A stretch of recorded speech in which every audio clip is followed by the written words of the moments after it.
Bonjour à tous, ravi de vous retrouver pour cette sixième saison de nos webinaires Made by Nexialist. C'est parti pour l'épisode numéro 2 déjà, avec pour sujet le dialogue structuré vu par les fabricants. Rappelez-vous, si vous êtes fidèle à nos webinaires, nous avions questionné le mois dernier les organismes notifiés, notamment on était avec SGS, l'AFNOR et le GEMED, sur leur façon de voir et de déployer ce dialogue. Alors, si vous n'étiez pas là, pas de panique, nous, on a enregistré tout ça, il y a un replay qui existe, il est disponible sur notre chaîne YouTube et vous le retrouverez dans le chat là, qu'on a, qui est à votre droite. C'est Jean-Emmanuel là, qui nous a précisé en fait le lien de ce replay. On a décidé cette fois de donner la parole aux fabricants pour avoir le retour également sur ce dialogue. Nous avons choisi d'identifier des fabricants qui ont su mettre en place une communication fluide avec leurs organismes notifiés et on souhaitait avoir un retour de fabricants ayant comme organisme notifié BSI, GEMED et TÜV. Pourquoi ces trois-là? Parce qu'il nous semblait important d'avoir un panel d'organismes notifiés important. Enfin, voilà, à eux trois, ils représentent environ 50% des certificats CE émis sur le territoire européen. Donc, je trouvais que ce n'était pas complètement déconnant d'avoir un retour de trois fabricants avec ces trois ON-là. Donc, on est ravis aujourd'hui et on les remercie chaleureusement d'accueillir Bayravi Ajachandra de Terrapan SA. Bayravi travaille avec le BSI. Camille Chavy de Pitas Navigation. Camille est avec le TÜV Sud et Fanny Patoureau d'Ecosens avec le GEMED. Voilà, l'idée pour nous à travers ce webinaire, c'est de vous apporter quelques tips, quelques recommandations pour créer ce dialogue absolument indispensable avec les ON pour favoriser effectivement les relations avec votre organisme notifié. Voilà, donc j'ai assez parlé. Je vous propose dans un premier temps quelques éléments d'introduction avec Vincent Casteras, qui vient vous apporter sa définition du dialogue. Et puis ensuite, Corinne animera la table ronde et moi, je reprendrai la main pour animer la session des questions-réponses. Et il sera midi quand on aura fini ce webinaire. Vincent, j'ai assez parlé, je te laisse la parole. À toi de jouer. Merci Florent. Tu as encore changé ta façon d'introduire. Alors, c'est pas vraiment ma définition du dialogue que je vais vous présenter, c'est plutôt ma vision de la chose. Moi, si je fais le métier que je fais en réglementaire, c'est parce que ce qui m'intéresse dans le sujet, c'est l'échange et la discussion. Et on n'est pas toujours d'accord, ou du moins on ne devrait pas l'être. Et c'est parce qu'on est capable de discuter ensemble et d'échanger qu'on peut arriver à faire avancer les choses. Et sur ces dernières années, je trouvais que cette vision du contradictoire, elle avait un petit peu disparu, et puis de la communication, de l'échange.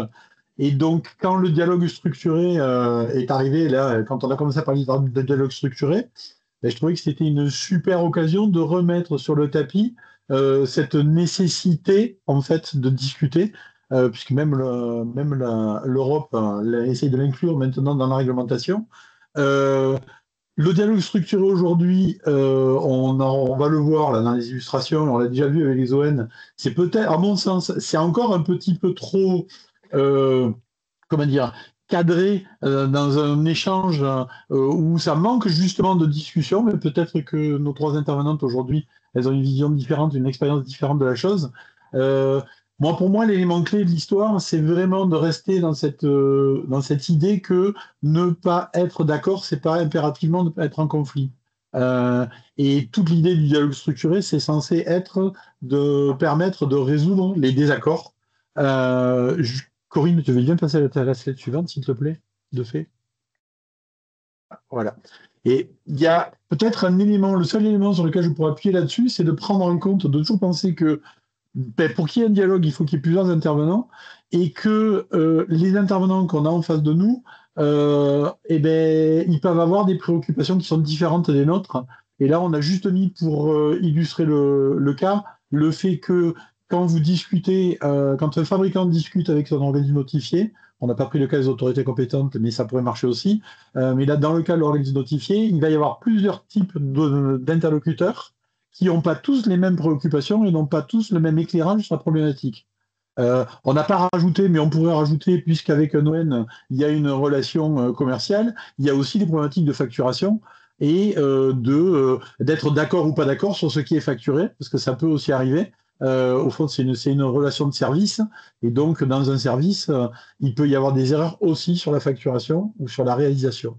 Et donc, toute l'idée, et c'est pour ça que c'était important pour moi, ces ces deux webinaires, il y en aura peut-être même un troisième, où on pourrait mélanger le tout et faire une synthèse, mais c'est vraiment d'appuyer sur cette nécessité de discuter, d'échanger, et de voir ce qu'on peut même prendre dans d'autres juridictions comme les États-Unis sur la façon de gérer les divergences de points de vue ou juste comment dire, de mettre à plat certains points pour avoir un peu plus de visibilité. Voilà, je n'ai pas allé plus loin. On pourra toujours en parler après si vous voulez, mais on va peut-être laisser la place maintenant à nos intervenantes. Merci. Merci Vincent. Corinne, je te laisse la parole et je te laisse l'animation de la table ronde. Absolument. Donc, eh bien, écoutez, je suis vraiment ravie de pouvoir échanger avec Béravi, Camille et Fanny aujourd'hui. Alors, on a préparé, bien sûr, et on a eu des échanges préalables à notre rendez-vous d'aujourd'hui. Et finalement, on a conservé trois questions auxquelles, l'une après l'autre, nos invités, nos témoins vont répondre. Alors, la première question, et moi, c'est vraiment une question que je me pose, c'est quand on parle de dialogue structuré, dans le cadre de ce qui était indiqué dans le MDCG 2022-14, est-ce qu'il s'agit d'une tournure de phrase ou d'un concept?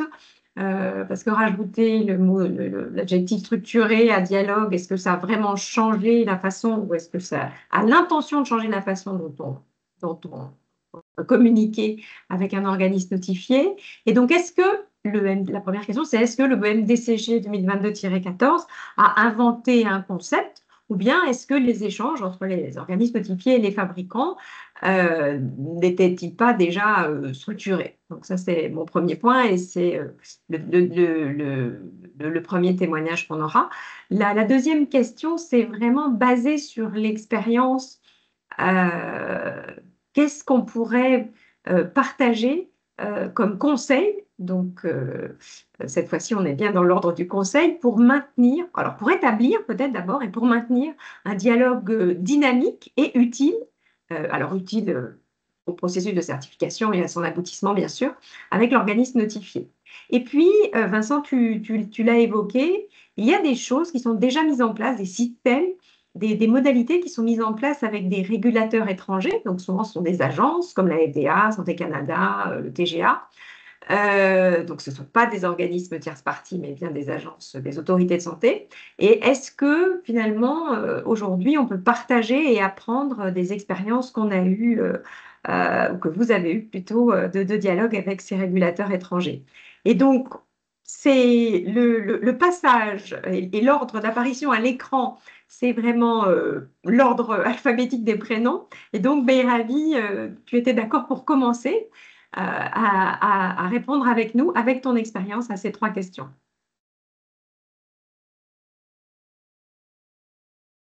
Merci Corinne pour l'introduction. Je suis ravie de participer à ce webinaire. Merci pour l'invitation.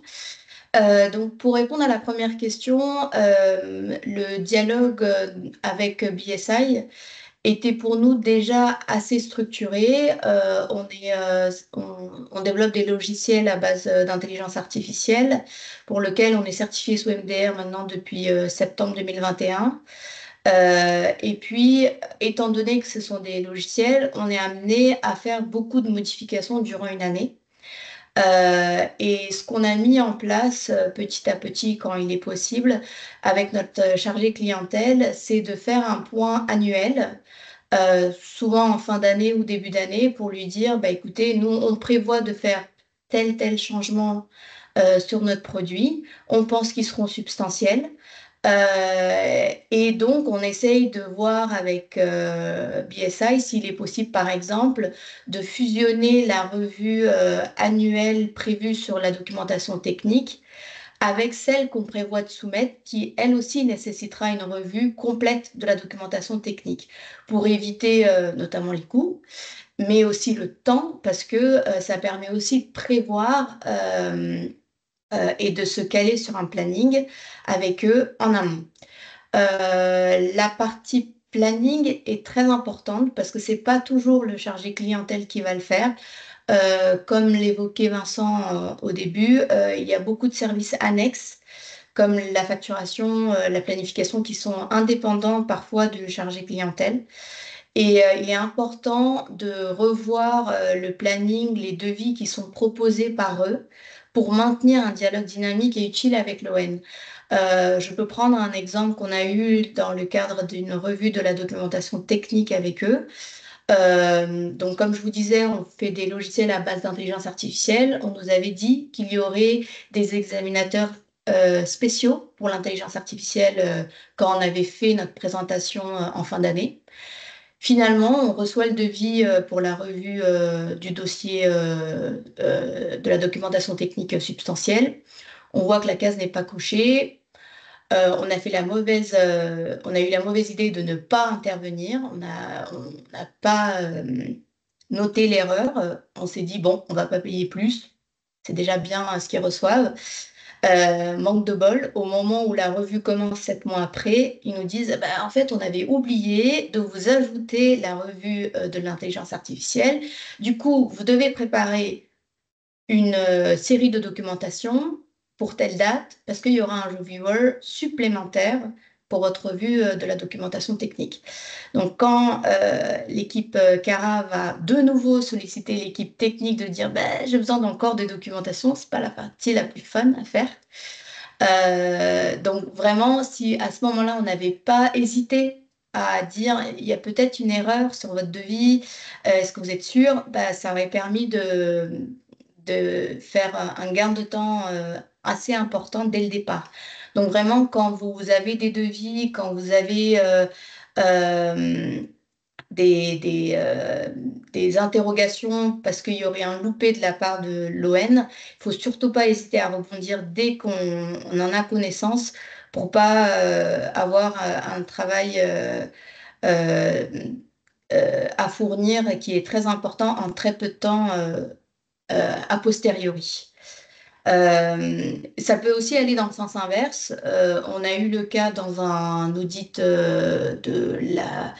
du système de management de la qualité où à un moment donné, BSI avait dans son process à lui de faire ce qu'ils appellent des special visits pour étudier la partie logicielle quand il y avait une classe de risque assez élevée. Finalement, on s'est rendu compte que d'une audit à l'autre, cette étape n'était plus là. On avait cette fois-ci osé le demander en disant est-ce que vous n'avez pas oublié quelque chose? Et ils nous ont dit que ben non, en fait, on n'a rien oublié, c'est juste qu'ils ont changé leur process en interne. Mais au moins, on était clair, on n'avait pas besoin de prévoir une somme, un temps pour cet audit spécial qui a finalement été revu par BSI et ne fait plus partie de leur process. Donc, c'est vraiment important de revoir leur devis, leur compréhension du sujet, parce que parfois, ça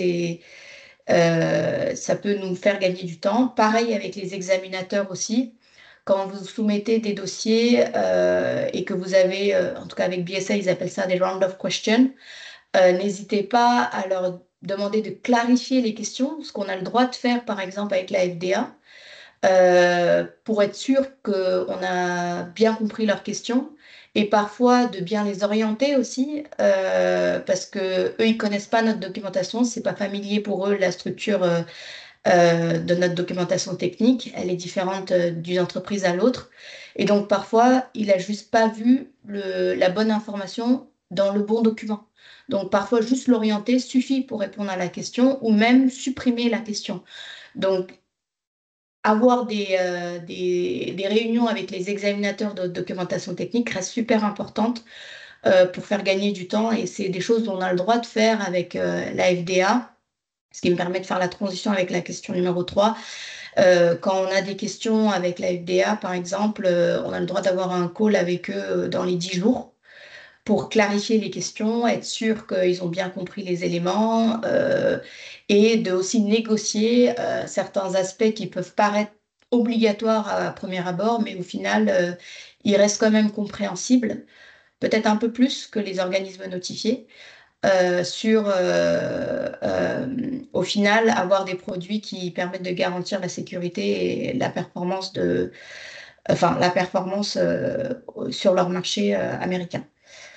Euh, voilà, je pense avoir répondu aux 3 questions. Je ne sais pas si Corinne, tu avais d'autres éléments.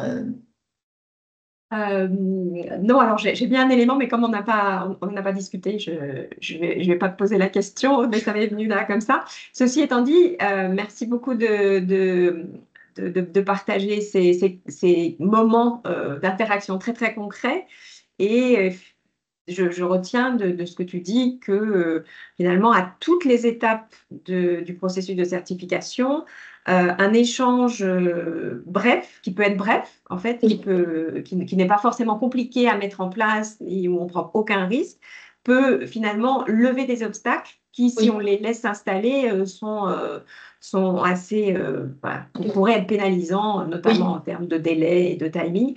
Et je Mm. retiens aussi ce que tu as dit sur le fait qu'il y a à la fois le dialogue structuré avec l'organisme notifié, mais il faut aussi structurer son dialogue à l'intérieur de l'entreprise C'est ça. parce que une fois qu'une demande est faite par l'organisme notifié, bah, il faut répercuter Oui. cette demande auprès de différents services et il faut aussi travailler peut-être la façon dont ces services sont préparés à ce type de demande et bon, essayer de toujours maintenir une bonne cote de popularité du CARA quand même. C'est ça. Et juste pour compléter, quand on reçoit les questions, par exemple, ne serait-ce, même si vous n'avez rien à clarifier, ne serait-ce que dire à l'examinateur, on a bien reçu vos questions, on pense vous répondre à tel moment, ça Mhm. permet pour eux aussi de planifier la revue en amont et de pas passivement attendre vos réponses, puis planifier dans leur agenda qui, j'imagine, est aussi rempli que le nôtre, libérer un créneau pour revoir vos réponses. Et ça permet aussi le dialogue en interne pour expliquer à vos équipes de dire, bah voilà, on a prévu telle date pour répondre et ensuite on aura peut-être un nouveau round à tel moment et ils seront prévenus même si ils n'ont pas envie d'entendre nos questions, mais on fait avec. Bien sûr, il faut poser toutes les questions. Oui, tu as raison. Exactement. Merci beaucoup, Ravi.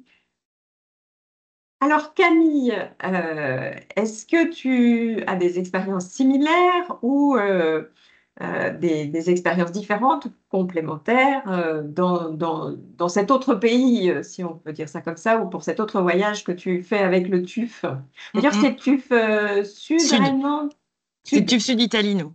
Mm. sud Italie. Ah, parfait. Ouais, précisément. Merci de me permettre de donner mon point de vue sur ce sujet et comment nous, ça s'est mis en place avec notre organisme notifié. Moi, je pense que le TUF Sud Italie a été peut-être un peu précurseur ou en tout cas avait en tête que le MDCG 2024-14 allait arriver parce que nous, dès le départ, donc dès fin 2021, on a eu un dialogue structuré, justement, avec notre ON, et structuré dans le sens où, du moment qu'on est parti sur un cycle de certification avec eux, on a décidé communément de mettre en place une réunion périodique tous les 15 jours entre le chargé d'affaires, qui est aussi un lead auditeur, et moi, pour suivre, pour vraiment planifier tout le temps de la revue, qui on savait allait être assez long, puisque ça a pris plus d'1 an et demi pour faire la revue globale totale du dossier technique. Et au moins, on savait qu'on avait ce moment privilégié d'échange avec l'ON qui était planifié. Et voilà, il y avait cette ouverture en chavant. On se disait, bon, ben, au pire, dans 15 jours, on peut aborder ce point-là avec l'ON. Et nous, on est parti aussi dès le départ dans la transparence. Et je pense que ça aide à avoir aussi un dialogue efficace, dynamique, utile, dans le sens où voilà, on n'hésitait pas à poser des questions, on était assez ouvert sur nos idées, on pensait faire comme ci, comme ça, pas dans l'idée de leur demander leur avis, mais d'avoir un éclairage sur la vision globale de l'ON par rapport à des points précis. Et voilà, cette idée de structurer dès le départ et d'avoir ces réunions périodiques, ça a vraiment facilité les choses. Euh, pour aller sur le point numéro 2, sur les conseils, moi je pense qu'il faut être proactif. Et il ne faut pas être passif face à tout ça. Et il faut oser demander d'avoir des points avec votre chargé d'affaires, votre lead auditor ou avec les différents reviewers. Nous, c'est ce qu'on a fait aussi, et ça va un peu dans le sens de ce que disait Rami, dans le sens où quand on avait des questions assez précises sur des parties du dossier technique, on n'est pas hésité à dire est-ce qu'on aurait accès au reviewer clinique pour lui présenter le dossier un petit peu plus dans sa globalité, parce que je pense qu'il faut qu'on ait tous en tête aussi que nos dossiers, ils sont découpés, ils sont revus par des personnes différentes qui n'ont pas forcément une vue globale de votre produit, de votre organisation, de comment vous avez, vous, structuré la documentation technique, etc. Et du coup, nous, dès qu'on a eu les questions voilà, des différents reviewers, on a demandé un point avec ces personnes-là pour être sûr, dans un premier temps, d'avoir compris les questions, d'éventuellement leur apporter des éléments de réponse qui peuvent clôturer d'entrée une question, parce que, comme le disait Rémi, peut-être qu'ils n'ont pas vu la bonne info dans le bon document, ou on n'avait pas été capable de leur donner, ou ils n'avaient pas tout vu. Donc ça, nous, c'est vraiment ce qu'on a fait, et on continue à le faire. C'est-à-dire que dès qu'on a une évolution en tête, qu'on prévoit d'avoir un changement dans le DM, et qu'on se pose la question de est-ce que ça va être substantiel ou pas, on n'hésite pas à préparer tout un argumentaire, à leur présenter la chose, à envoyer ce document et leur dire voilà, la situation d'aujourd'hui, nous, l'évolution, on la voit comme ci, comme ça. Qu'est-ce que vous en pensez? Ça va être substantiel, pas substantiel? Si c'est substantiel, on prend le temps de planifier la revue pour que tout s'intègre aussi dans notre planning et dans le leur. Donc ça me paraît vraiment des éléments clés. Et nous, dans cette idée d'avoir des réunions planifiées, je pense que ce qui a été utile aussi, c'est que nous, on préparait ces réunions en amont en se disant, voilà, quel point on veut vraiment aborder avec eux. Donc, on se structurait en interne aussi pour se dire, voilà, entre les différents services, quels sont nos points bloquants, sur quel point on ne sait pas comment répondre ou sur quel point on ne comprend pas la question. Et on leur adressait avant, ce qui fait qu'eux aussi n'avaient pas de surprise. Quand on demandait d'avoir une réunion, un dialogue, une discussion, ils savaient en amont qu'est-ce qu'on allait leur adresser. Et ça leur permettait d'anticiper les questions. Et ça me permet d'enchaîner aussi sur le point numéro 3, où c'est vraiment le mode de fonctionnement qu'a la FDA. Il nous encourage, je dirais bien plus qu'en Europe, à poser des questions, à adresser des points spécifiques pour éviter voilà, de faire des échanges qui peuvent être très très longs et être passifs sur, par exemple, la revue d'un 510K. Et si on a des questions, pas hésiter à leur adresser, à l'aborder avec eux. Et sans aller sur l'étranger aussi, nous, c'est quelque chose qu'on a fait aussi avec la NSM dans le cadre d'une investigation clinique où, en première instance, ils nous ont pas, la revue de la demande d'investigation clinique a été refusée par la NSM, mais tout simplement parce que la personne n'avait absolument pas compris notre produit. Et au travers des documents qu'on avait donnés qui décrivaient l'investigation qu'on voulait mettre en place, pour eux, c'était pas très clair. On a eu une réunion avec cette personne qui, au bout d'une demi-heure, nous a dit, mais OK, j'ai compris votre produit, j'ai compris le but et pourquoi vous voulez faire cette investigation. Et ça a aussi bien pu clarifier les choses. Donc, je pense que un des points clés, c'est d'être proactif et de ne pas hésiter à demander, à discuter. Voilà, moi, ce que j'aurais à dire dans un premier temps sur ces 3 questions. Parfait. Alors, le premier, un mot que tu as prononcé, c'est moment privilégié. Bon, personnellement, moi, je l'aurais plutôt utilisé pour un moment dans un spa, quelque chose comme ça. Mais non, toi, c'était ta réunion périodique tous les 15 jours avec le TÜV Sud Italie. Donc, moi, je trouve que ça, rien que cette terminologie démontre la réussite de la méthode que tu as appliquée. Et quand tu décrivais la façon dont tu étais proactive, tu l'as dit après, hein, mais on reconnaît absolument le système présoumission qui existe à la FDA. Alors, il n'y a pas que en présoumission, mais Oui, voilà, il n'y a pas que ça. on a aussi ce système qui consiste à préparer en interne finalement les points qu'on veut aborder avec le régulateur, quelle que soit sa forme, préparer un argumentaire, venir toujours en étant vraiment l'avocat de son produit, et puis tu l'as dit que c'est très important quand on est au cœur de la conception et de la fabrication des produits, on les comprend très naturellement et on a peut-être du mal à imaginer que pour quelqu'un qui découvre le produit et qui n'en a pas l'habitude, surtout quand c'est une investigation clinique, on imagine bien qu'on parle de produits novateurs, eh bien, il faut que l'interlocuteur comprenne bien le produit et donc venir avec un argumentaire qui explique bien le produit, bien les questions et puis prévenir en amont, donc en l'occurrence là, l'organisme notifié, et en choisissant bien les interlocuteurs, parce qu'évidemment, on ne pose pas la même question à la personne qui s'occupe du côté commercial, à la personne qui Exactement. examine la documentation technique, à un expert plus spécifique sur la stérilisation, ou comme tu l'as dit ça c'est Béravi qui l'avait dit sur l'intelligence artificielle, et puis l'auditeur du système de management de la qualité. Donc, merci de cet échange et c'était intéressant de voir que c'est applicable avec la NSM aussi. Donc, Exactement. dans le cadre de l'investigation clinique. Merci Camille. Donc, Fanny, donc trois types d'organismes notifiés, 3 types d'entreprises différentes et surtout des produits différents. Je pense que c'est ce qui fait la richesse de notre échange ce matin. Fanny, ton expérience à toi avec donc le 3e ON, c'est le GMED. Oui. Ouais, bah alors évidemment pas facile de passer en 3e. Je vais essayer de pas redire ce qui a été dit. Je pense que Tu sais, globalement, si tu redis des choses, alors je vais ça quand veut même dire qu'elles redire. sont 3 fois vraies. Hein. Elles Ne sont 3 t'inquiète fois pas, vraies. ne t'inquiète pas, je vais quand même redire certaines choses, mais enfin, en tout cas, ce que je veux dire, c'est que globalement, je suis complètement en phase avec ce qui vient d'être dit, hein. Et je pense que finalement, je me dis que si on a eu du succès sur notamment, on va dire, nos derniers enregistrements ou notre passage MDR, c'est peut-être finalement que ces ingrédients qu'on a en commun ont porté leurs fruits. Je voudrais juste revenir peut-être sur déjà la première question, sur le concept même de dialogue structuré. Moi, je me suis beaucoup posé de questions et je me pose encore beaucoup de questions sur ça veut dire quoi en fait un dialogue structuré. Euh, donc, ça m'a fait rire quand j'ai vu la question, en fait. Alors, je ne sais toujours pas forcément exactement ce que ça veut dire et ce que c'était pas avant. Par contre, ce que je peux dire, c'est que dans mon expérience, le dialogue avec notre organisme notifié, il a beaucoup évolué ces dernières années. On est passé d'un...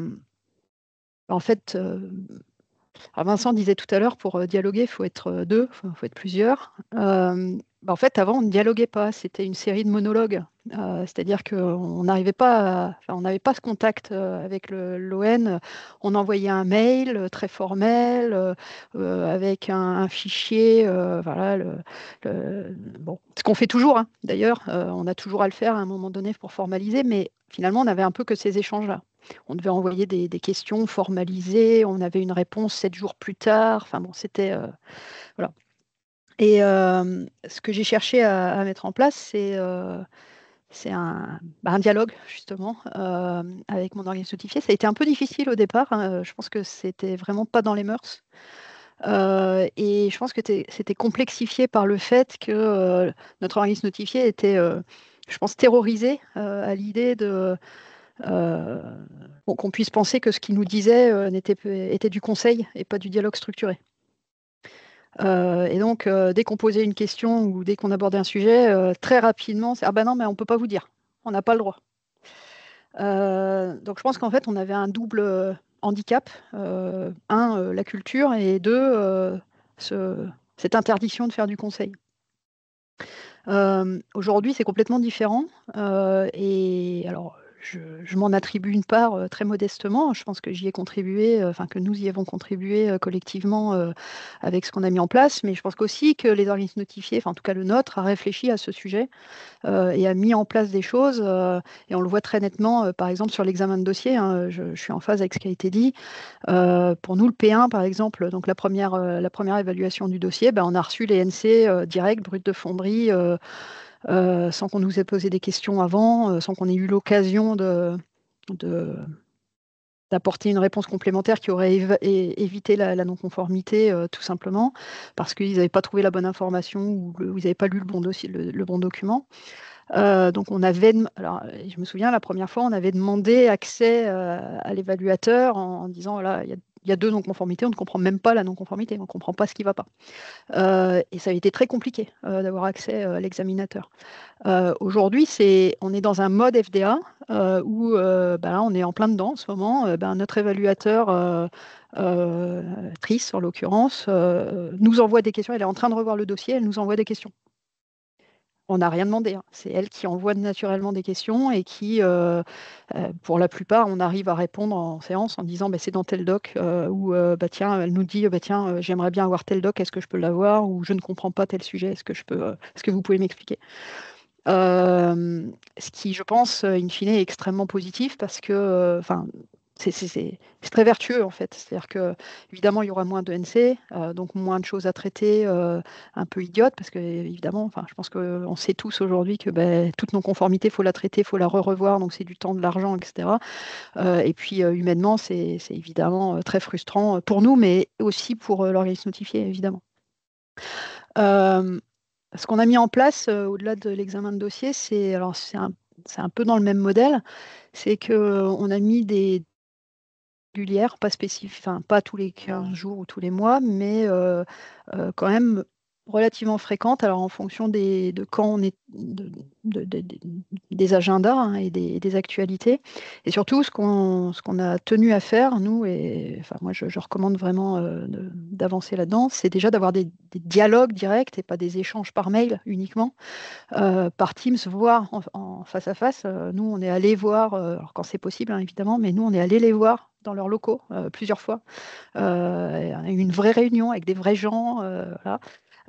Et ça change énormément de choses parce que, évidemment, quand on voit les gens, on ne se parle pas de la même manière. Dans ma vie, j'ai été assez longtemps chef de projet. En fait, il n'y a pas de miracle. En fait, les sujets, ils avancent quand on se parle, quand on communique et quand on trouve un terrain d'entente.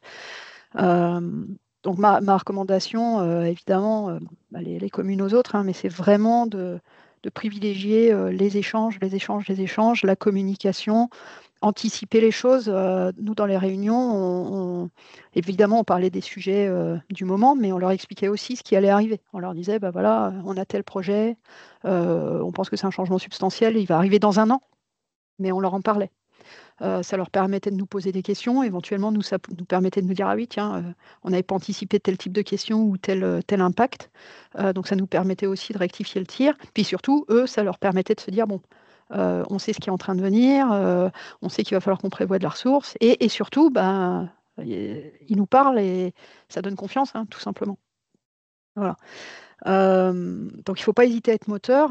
Ça n'a pas été du tout une évidence, hein. J'entends des fois, et je ne dis pas que c'est parfois pas très compliqué, mais j'entends des gens qui nous disent, nous, on n'a aucun contact avec notre ON, mais je pense qu'il faut aussi le provoquer, en fait, cet échange. Vraiment, moi, au début, il y avait 0 échange, et j'ai sorti mes rames pour pouvoir avoir des échanges avec l'organisme notifié. Mon autre conseil, ça serait de se souvenir, mais comme dans n'importe quelle relation, finalement, que les gens qu'on a en face, premièrement, ce sont des êtres humains qui ne sont pas omniscients, qu'ils ont aussi leurs propres difficultés et qu'ils n'ont pas forcément les réponses aux questions existentielles qu'on se pose. Eux-mêmes, en fait, je pense que le MDR en particulier a été un tsunami autant pour les organismes notifiés que pour nous. Et donc, quelque part, se mettre à la place de l'organisme notifié, de la personne qu'on a en face, c'est pas accepter tout, etc., mais c'est comprendre son point de vue. Ça permet finalement d'ouvrir la communication et de pouvoir avancer ensemble. Voilà ce que je pouvais en dire. Alors après, concernant mon expérience sur l'étranger, donc nous on travaille beaucoup à l'international, hein, donc évidemment on peut comparer. Alors, je suis d'accord sur le mode de fonctionnement de la FDA qui pose des questions sur les syndicats, les real-time ou des choses comme ça. Mais moi, je vois aujourd'hui un organisme notifié qui vraiment met ça en place. Donc, je pense qu'on va vraiment dans ce sens-là, et ça, c'est une bonne chose.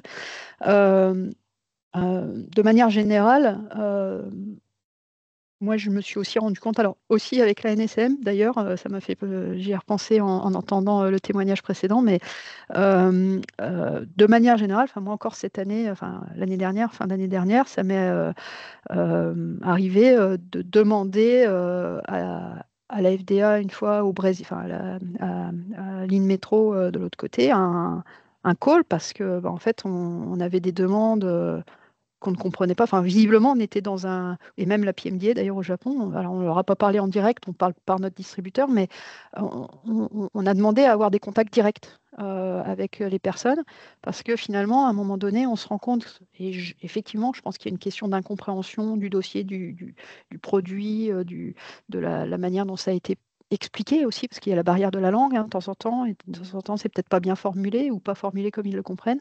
Et finalement, ben, avoir un accès direct à la FDA au Brésil, bah, ça permet effectivement des fois en un quart d'heure de désamorcer un sujet qui durera 6 mois par mail et qui va in fine finir en non-conformité qu'il va falloir traiter, quoi.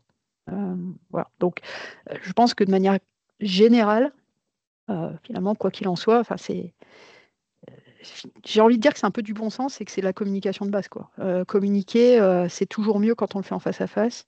Et finalement, même si on a un peu peur, évidemment, de parler aux régulateurs, ou enfin aux organismes notifiés, encore plus aux régulateurs, parce que les conséquences peuvent être importantes, ben, finalement, privilégier, surtout quand on est solide sur ses acquis. Mais même, en fait, je veux dire, même s'il y a un problème, il vaut mieux parler que d'essayer de s'enfermer et de rester dans la communication purement écrite. Donc, je ne dis pas que c'est 100% faisable et qu'il n'y a qu'à, hein, c'est pas facile, je sais, mais je pense que ça, in fine, en tout cas, ça vaut le coup de le tenter.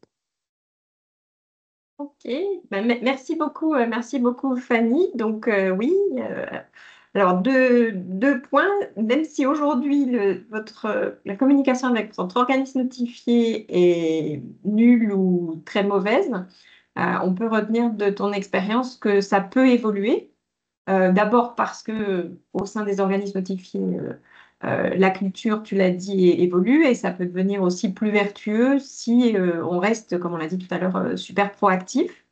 On peut retenir aussi que ça peut être intéressant dans une forme de communication, alors entre êtres humains, de chausser les lunettes de l'autre pour essayer d'adopter un peu sa perspective pour voir finalement pourquoi est-ce que ça coince, parce il peut y avoir des bonnes raisons sur ces points qui sont un peu rugueux. Et je retiens de ce que vous avez dit toutes les trois, alors il y a beaucoup de choses communes, hein, mais je retiens en particulier l'importance d'anticiper tout ce qui pourrait être un changement, une modification substantielle suffisamment à l'avance pour pouvoir se préparer en interne et aussi faire en sorte que l'organisme notifié puisse se préparer dans la façon dont il va le planifier pour pas perdre de temps et donc pas perdre d'argent.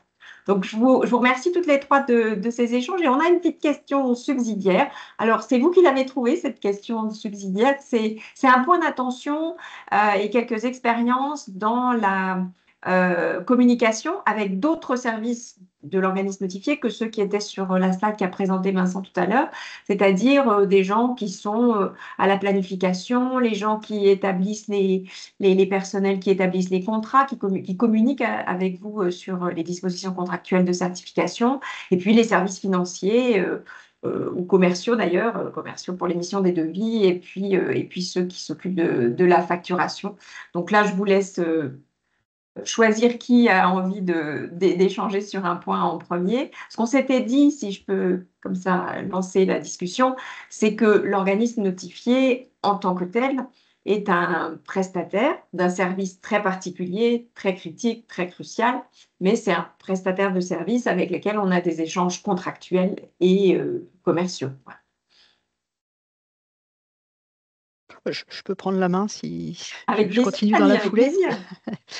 Ok, donc ça fait partie des choses, nous, qu'on a mises en place, alors naturellement, hein, c'est pas quelque chose de formel, mais donc c'est pareil, avant, on ne communiquait qu'avec notre CPC. C'est-à-dire qu'on avait une seule tête de pont, la CPC. C'est-à-dire que tout passait par elle. Alors, de temps en temps, quand même, on recevait un mail d'un... CPC, c'est chef de projet certification. Pardon, C'est ça? Non, oui, non, c'est non, ça, mais chef. t'excuses pas. Oui, non, mais non, mais c'est vrai que c'est le Parce jargon que Gmail. c'est sûr, Fanny, moi, je sais ce que c'est. Les Donc autres, la chef, peut-être pas. Donc la chef de projet certification, effectivement, qui finalement faisait le relais sur. Donc il fallait qu'on planifie l'audit. Ben, je demandais à la CPC qui allait, qui voyait avec la planif, ça repassait par elle, etc. Pareil, alors la facture. Donc de temps en temps, on recevait des mails quand même d'adresses mail génériques, mais les factures arrivaient d'adresses mail génériques, etc. Mais globalement, c'était quand même une seule voie.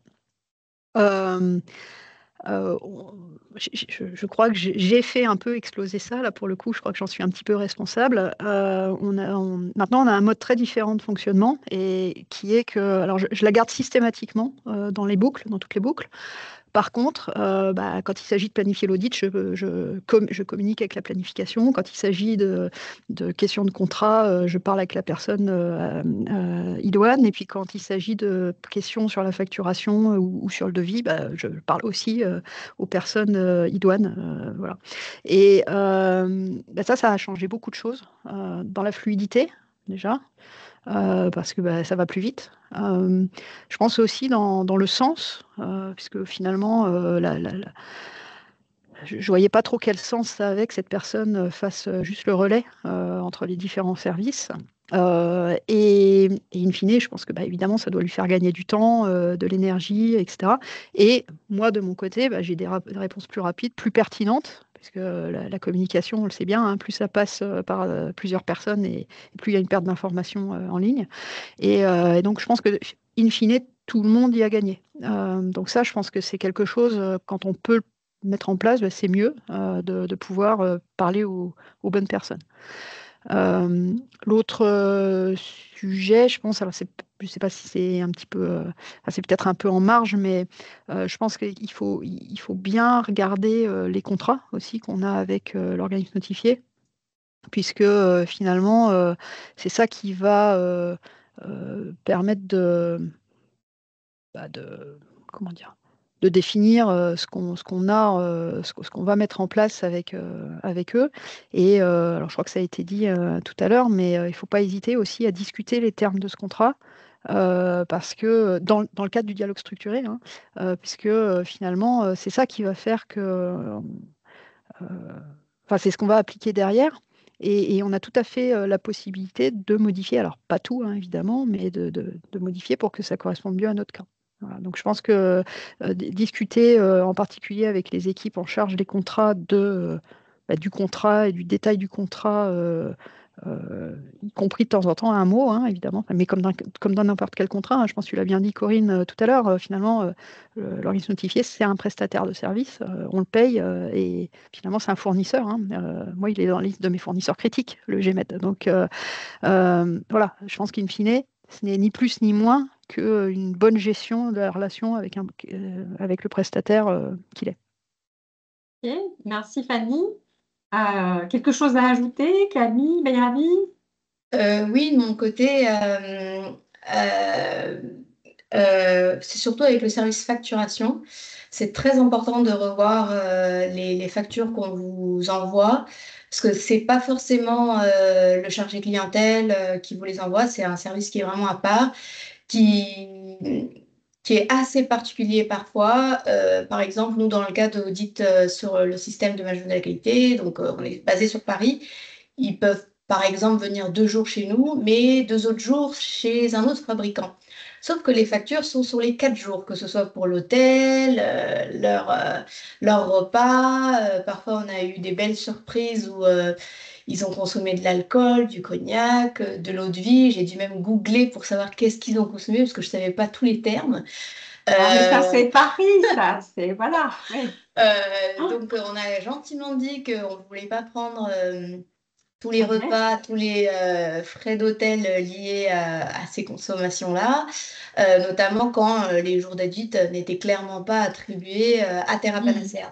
Donc vraiment, comme vous pouvez vous revoir les notes de frais de vos employés ou quand vous les transmettez à votre employeur, vous donnez toutes les factures, n'hésitez pas à leur demander tout le détail des facturations parce que parfois ça fait bien réduire la note de frais. Nous, on a gagné presque 1 000 € à chaque fois, chaque année, c'est pareil, parce qu'ils ne revoient pas les factures avant de vous les envoyer. Ok, merci. Peut-être que Bairavi, peut-être que si tu avais payé l'eau de vie et puis le whisky, peut-être que les audits se seraient mieux passés aussi, Bairavi. Et se sont quand même très bien passés. On a eu 0 non-conformité, mais malgré tout, c'est pas, encore une fois, c'est pas lié au service qui nous a été donné. Là, il n'y avait pas de souci, mais par contre, les services annexes, c'est pas toujours ça. Non, c'est important. Soyez toujours fidèles à nos webinaires. On en a la prochaine fois, je pense, ça sera sur la cybersécurité. Il y a encore un petit doute, mais il y a de chances. Et puis, si vous avez envie d'échanger avec Vincent et moi, on aura le plaisir d'être à Medinov la semaine prochaine, le mercredi 26 mars. Donc, n'hésitez pas à venir nous voir. On n'a pas de stand, mais on est beau, on est grand et on est vite repérable. Moi, je suis sur scène. Tu seras sur scène et moi, je serai caché derrière les rideaux. Allez, je vous souhaite une excellente après-midi et puis à très bientôt. Merci à tous, merci à Fanny. Merci à nos témoins et merci Jean-Emmanuel de ton accompagnement. Ciao. Merci beaucoup. Bonne journée à tous.